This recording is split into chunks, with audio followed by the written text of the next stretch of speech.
So we are in Plantagern ved Vandet So, which is basically, trips off the tongue nicely, doesn't it?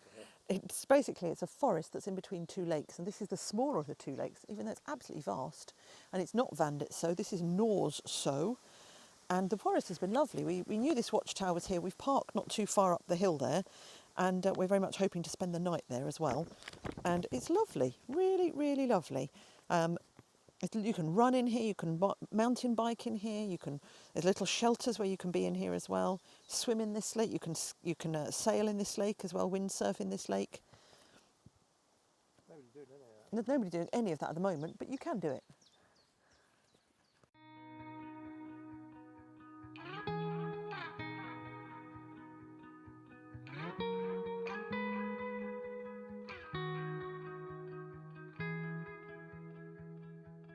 Call it off, let it go. So about 2/3 of the way through our walk now, and there's a car park just behind those trees over there, and this place is just so well set up. There's an adventure playground, a great little zip wire, there's a slide, there's a little ropes course, there's swings, and then there's a fantastic shelter here that people can sit under and eat, and a brilliant open fire. Somebody obviously had a fire here last night because I can still smell it a little bit, but there's stacks of logs, there's loads of kindling. I think it's amazing. They are so well set up for this in both Norway, Sweden and Denmark. It's amazing.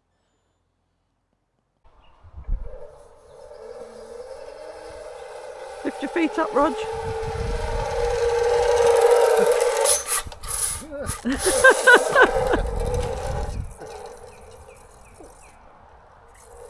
What a force at the end. It looks like it would be as well. Would that go?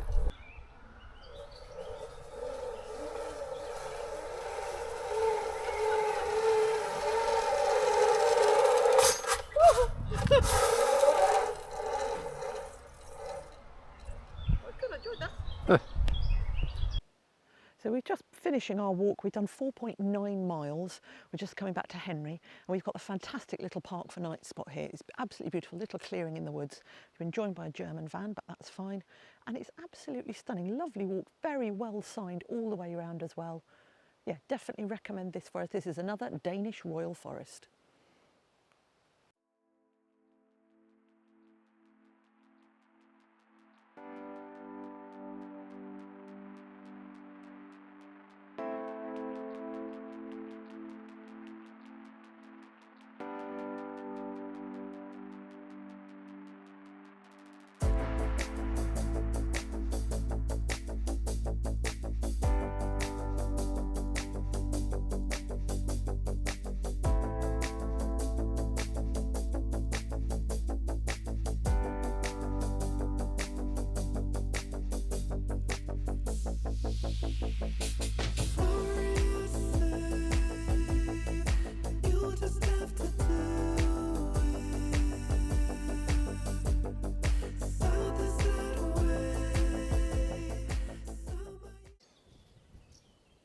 So this is Lodbjerg Fyr, which is Lodbjerg Lighthouse, which was operating as a normal lighthouse until the Second World War, obviously. And then in 1944, basically four soldiers arrived here in 1940, and the houses were already lived in by Danish families, so they were sort of packed off and told to stay in the garden or something like that. And then in 1944, they made it into a fortress, and they planted 2,600 anti-personnel mines around this place, covered it in barbed wire, and they didn't want anybody from the enemy to get in here, that's for sure. Like a lot of places around here, also had fortifications from World War II. You can hear how echoey this is. We are in the bunker. This is where the soldiers lived and where they stayed during their time working here. And there was a tunnel that went out to the lighthouse. And at the top of the lighthouse there were some binoculars which helped to triangulate the positions for the guns further down the coast, which could fire for 55 kilometres away, which is quite amazing. There were about 7 different positions where they had to all triangulate the readings from each lighthouse, and then they could fire at the boats that were sailing past. And there were still lighthouse keepers here until 1944 when they left because it was too dangerous to be here anymore. I don't know if that was their own accord or if that was the Germans that told them to, but there were 12 men that lived in this bunker apparently. Very cosy.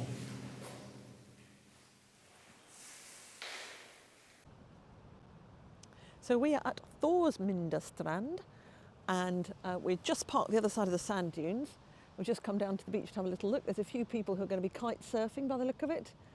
And there's a little village just down there where you can't stay overnight, but nothing to say you can't stay overnight here, so that's what we're planning on doing.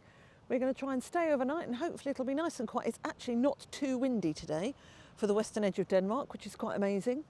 This place is also known as Cold Hawaii because actually there's lots of surfers who normally frequent this place as well. So.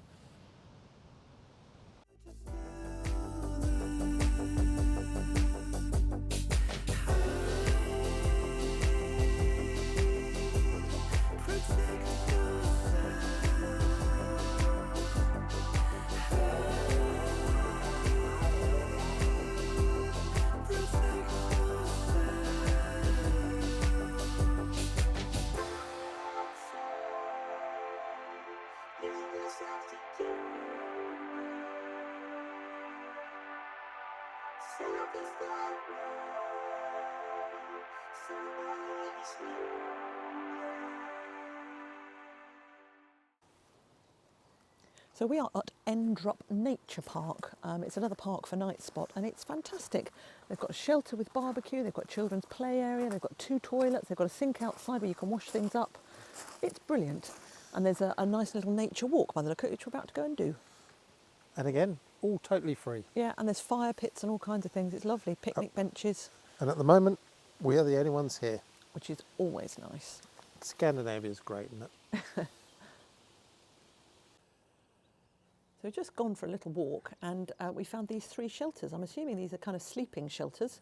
We've had some of these in the national parks as well, and they're quite well sheltered, if that's not a bizarre thing to say, because actually they've got 3 sides enclosed and the front isn't that open either. So you could get your sleeping bag in here and your sleeping mat and be quite comfy, I'm sure, and dry and out of the wind. And there's a fire pit there as well with a few logs. The weather, unfortunately, has started raining now, but there you go.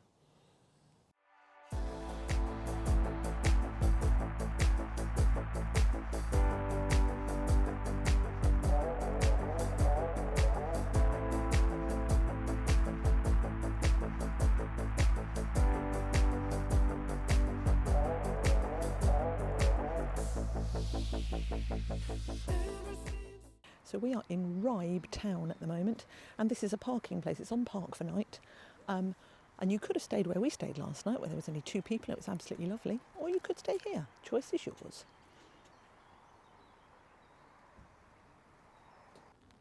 Welcome to Ribe. This is the oldest town in Denmark. Dates from 968, and it's got beautiful cobbled streets and a lovely cathedral behind us. And that's about as much as I know at the moment, but hopefully we're going to find out a little bit more. So we're in Ribe, and this building here, 1681, that's quite impressive. And we were reading about Ribe, and it was apparently the most important town in Denmark because it was the main place where they used to trade with the rest of Europe, was from this city. The cathedral was started in 1100 and something on a previous church site. It took about 40 years to complete, I think, and Roger's about to get run over. Fortunately, Roger didn't get run over, but having moved to the side of the road, we now carry on. As I say, the cathedral took about 40 to 50 years to build, and Ribe is delightful. It's got all these lovely little cobbled streets, all these sort of higgledy-piggledy cottages with flowers growing outside, roses and hollyhocks. Absolutely beautiful. Oh, lovely roses behind Roger as well. Lovely.